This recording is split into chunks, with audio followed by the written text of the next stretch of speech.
гэрээ байгуулахдаа одоо оюу толгойн бүлэг ордын бүлгээр нь ашиглана. Тэгээ тэрний одоо 34% гэж ярьж байсан шүү дээ. Тэгээд одоо тэгсэн чинь нөгөө Entry Gold гэж тэр хэсэг нь тэр компани эзэмшиж байгаа газар энэ 34% ороогүй байгаа. Оюу толгойг чинь бол одоо юу гэдэг нь 100% гэж үзвэл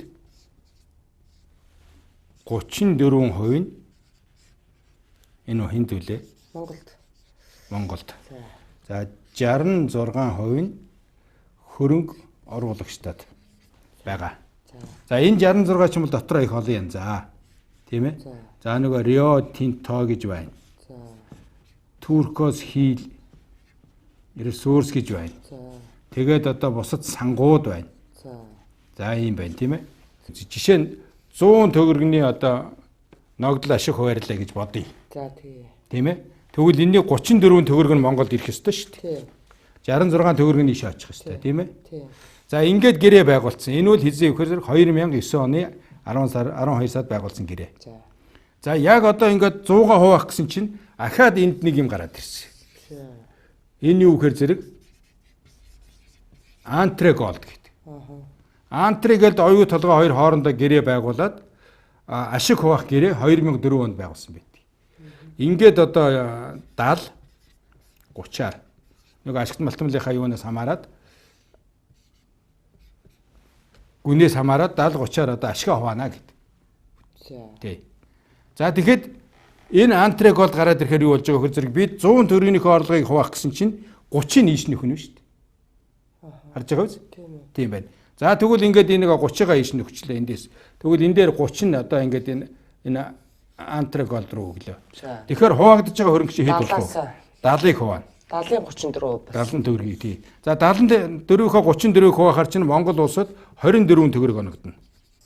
Ингээд энэ 24 төгрөг оногдно. Нөгөө талд нь болохоор зэрэг ингэхээр чинь зэрэг 70-аас ингэхээр 46 юу? Тий. 46 төгрөг оногдно тийм ээ? Ийм болно. За гэтэл Entry Gold-д очисон 30 төгрөгнөөс энэ дотор чи ахаад нөгөө Rio Tinto чинь явж байгаа байхгүй юу? Ахаад нөгөө Turquoise Hill чинь явж байгаа байхгүй юу? Тэгээ сангууд байгаа. Мөн үү? За тэгэх юм бол энэ 30% чинь бол буцаагаад энэ 46 дээр нэмэгдээд юу болж байна? 76 төгрөг авч байна. За эндээс хардаа та нар Монгол 34% буюу 34 төгрөг авах байсан чинь 24 төгрөг болоод 10-аар багассан байна. Мөн үү? Багассан байна. Гэтэл энд 66-ыг авах байснаа юугаад 10-аар нэмэгдсэн байна. Энд одоо нэмэх нь 10 болсон байна тийм ээ.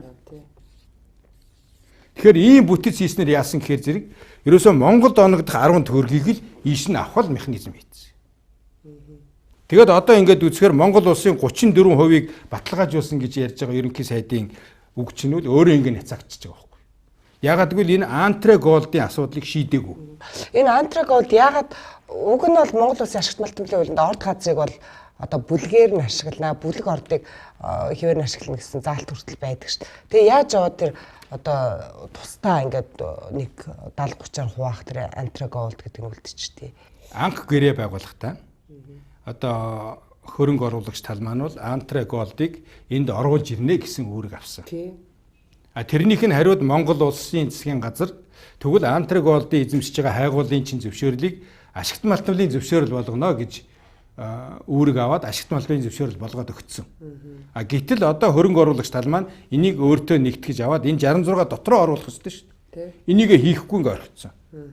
Ер нь тэгвэл бид нар өнөөдөр оюу толгойн 34%-ийг эзэмшиж байгаа гэж ярих хэрэггүй.